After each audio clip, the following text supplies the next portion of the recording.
చిన్నలకి పెద్దలకి మన భారతీయులందరికీ చాంద్ భాష ఛోటా న్యూస్ ఛోటా వీడియో ఛానల్ అందరికీ అస్సలాము అలైకుం వరహమతుల్లాహి వబరకాతు. ఒక మంచి న్యూస్ ఏమంటే మన భారతదేశంలో ఆంధ్రప్రదేశ్లో తెలంగాణలో ముఖ్యమంత్రి రేవంత్ రెడ్డి గారి సర్కారు ఏమి చెబుతూ ఉండారు, అక్కడ ఉండే కార్మికులకి గుడ్ న్యూస్ చెబుతూ ఉండారు. దాని గురించి ఇంకొకటి ఏమిటంటే మన భారతదేశంలో బక్రీద్ పండుగ గురించి, బక్రీద్ పండుగలో చాలామందికి హాలిడేస్ ఇస్తూ ఉండారు. ఆ హాలిడేస్ ఎన్నో తేదీని ఇంకా ఎంతవరకు, దాని గురించి ఇంకోటి ఏమిటంటే మన భారతదేశంలో ఢిల్లీలో మన పిఎం నరేంద్ర మోదీజీ గారు ఏమి చెబుతూ ఉండారు, మన భారతదేశంలో మంత్రులంతా సమావేశం కావాలి, ఒక క్యాబినెట్ మీటింగ్ జరగబోతుంది, అందులో చాలామంది పాల్గొనాలి అని చెబుతూ ఉండారు. చాలామంది మంత్రులు సమావేశం కావాలి అక్కడ ఉండేది అని ఢిల్లీలో అని చెబుతూ ఉండారు. మన భారతదేశము పిఎం నరేంద్ర మోదీజీ గారి ఆదేశాలు, ఆ క్యాబినెట్ మీటింగ్లో మంత్రులంతా పాల్గొనాలి అని చెబుతూ ఉండారు. దాని గురించి ఇంకోటి ఏమిటంటే ముంబై థానేలో ఒక మార్కెట్లో ఏమి జరిగింది, అక్కడ ఒక అగ్ని ప్రమాదం జరిగింది. ఆ అగ్ని ప్రమాదంలో ఎంత దుర్మరణం జరిగింది దాని గురించి ఇంకోటి ఏమిటంటే పిఎం కిసాన్ లబ్ధిదారులకి ఏమి చెక్ చేసుకోవాలి, ఎలాంటిది చెక్ చేసుకోవాలి దాని గురించి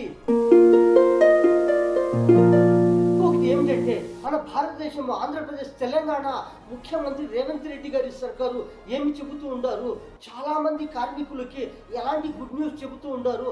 చాలామంది ఉండారు అన్స్కిల్డ్ అని ఉండారు, వాళ్ళకి ఎంత ఇస్తూ ఉండారు, స్కిల్డ్ వాళ్ళకి ఎంత ఇస్తూ ఉండారు, సెమీ స్కిల్డ్ వాళ్ళకి ఎంత ఇస్తూ ఉండారు, హై స్కిల్డ్ వాళ్ళకి ఎంత ఇస్తూ ఉండారు. ఇలాగ కార్మికులకి చాలా గుడ్ న్యూస్ చెబుతూ ఉండారు మన ఆంధ్రప్రదేశ్ తెలంగాణ ముఖ్యమంత్రి రేవంత్ రెడ్డి గారి సర్కారు. గుడ్ న్యూస్లు ఇస్తూ ఉంటారు. ఎవరు ఎలాగ ఇస్తూ ఉంటారు అంటే అన్స్కిల్డ్ అది పాత వేతనము ఎంత ఉంది, 12,000 ఉంటే కొత్త వేతనము ఎంత ఇస్తూ ఉండారు, 16,000. ఏమిటంటే సెమీ స్కిల్డ్ వాళ్ళకి పాత వేతనము ఎంత ఉంది, 13,500 ఉంటే కొత్త వేతనము ఎంత ఇస్తూ ఉండారు. సెమీ స్కిల్డ్కి వాళ్ళకి 15,000 ఇస్తూ ఉండారు. ఏంటంటే స్కిల్డ్ వాళ్ళకి ఎంత ఉంది, పాత వేతనము ఎంత ఉంది, 17,000 ఉంది. కొత్త వేతనము ఎంత ఉంది, ఎంత ఇస్తూ ఉండారు అంటే 18,000 స్కిల్డ్ వాళ్ళకి. ఒకటి ఏమిటంటే హై స్కిల్డ్ వాళ్ళకి ఎంత ఇస్తుండారు, పాత వేతనము ఎంత ఉంది, 14,500 14,600 కానీ ఇలాంటివి ఉండే వాళ్ళకి కొత్త వేతనము ఎంత ఇస్తూ ఉండారు, 20,000 ఇలాగ ఇస్తూ ఉండారు. ఏమిటంటే ఒక్కొక్క కేటగిరీ వాళ్ళకి ఒక్కొక్క టైపుగా ఒక్కొక్క రకముగా ఇలాగ పెంచుతూ ఉండారు. ఇలాగ కార్మికులకి ఇలాంటి గుడ్ న్యూస్ ఇస్తూ ఉండారు ఆంధ్రప్రదేశ్ తెలంగాణ ముఖ్యమంత్రి రేవంత్ రెడ్డి గారి సర్కారు.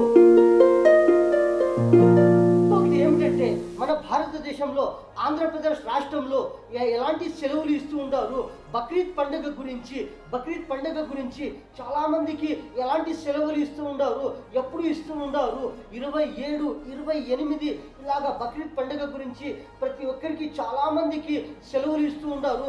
ఎలాంటి వాళ్ళకి సెలవులు 27, 28 ఇలాంటివి మన ఆంధ్రప్రదేశ్ రాష్ట్రం ఇంకా ఇలాగ చాలామందికి సెలవులు ఇస్తూ ఉంటారు.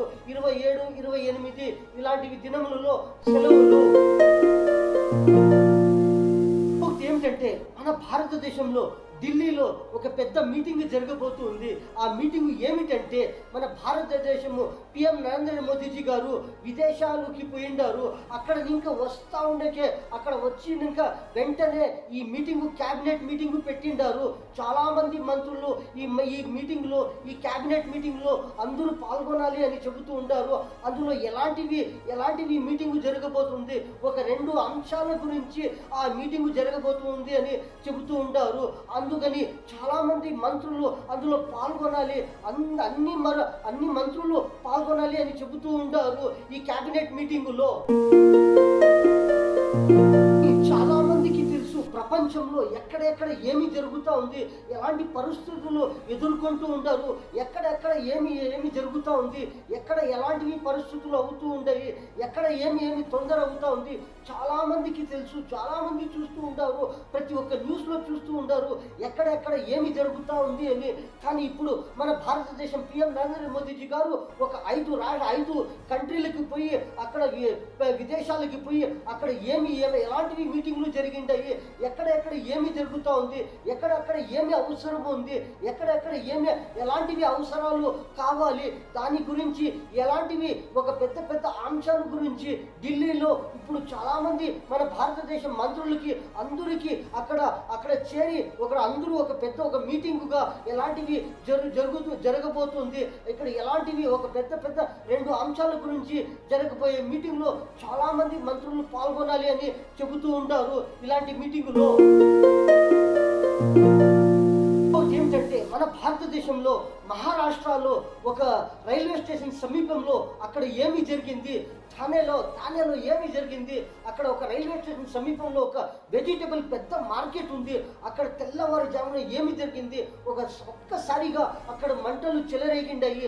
ఆ మంటలో ఎంత నష్టము జరిగింది, ఎవరికి ఎంత తొందర జరిగిందంటే అది ఎలాగ జరిగింది, ఎలాగ అయ్యింది అని ఇంకా సమాచారము రాలేదు అని చెబుతూ ఉంటారు. ఇలాంటివి అగ్ని ప్రమాదము జరిగింది ముంబైలో, మహారాష్ట్రలో థానేలో ఒక రైల్వే స్టేషన్ సమీపంలో ఒక వెజిటబుల్ మార్కెట్లో ఒక్కసారిగా తెల్లవారుజామున ఇలాంటి ఘటన జరిగింది, ఇలాంటి దుర్మరణము జరిగింది అని చెబుతూ ఉంటారు.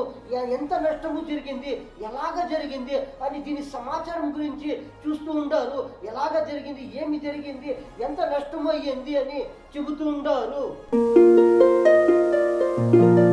ఏమిటంటే పిఎం కిసాన్ అని ఒక రూల్స్ ఉంది. ఆ రూల్స్ రైతులకి చాలామంది లబ్ధిదారులకి ఏమి చెబుతూ ఉంటారంటే, చాలామందికి లీస్ట్ ఇంకా అది డిలేట్ అయ్యిందా, దానికి ఏమి చేయాలి, దానికి కొత్త రూల్స్ వచ్చింది. ఆ రైతులంతా ఆ పిఎం కిసాన్ రైతులంతా చాలామంది ఉంటారు, వాళ్ళకి ఎలాంటివి స్కీమ్లు వస్తూ ఉంటాయి, అప్పుడు ఏమి చేయాలి అని చెబుతూ ఉంటారు. కొత్త రూల్స్ వచ్చినప్పుడు దానికి చెక్ చేసుకోండి అని ఆ కొత్త రూల్స్కి చెబుతూ ఉంటారు పిఎం కిసాన్ ఉండే లబ్ధిదారులకి. మన అన్నలకి, తమ్ముళ్ళకి, చిన్నలకి, పెద్దలకి, మన భారతీయులందరికీ చాంద్ భాషా ఛోటా వీడియో ఛానల్ వీడియో పక్కలో సబ్స్క్రైబ్ వస్తుంది, దానికి ప్రెస్ చేస్తే మరికొన్ని వీడియోలు వస్తాయి, మీరు చూడవచ్చు. ఈ న్యూస్లో ఇంతే. అందరికీ అస్సలాము అలైకుం వరహమతుల్లాహి వబరకాతు.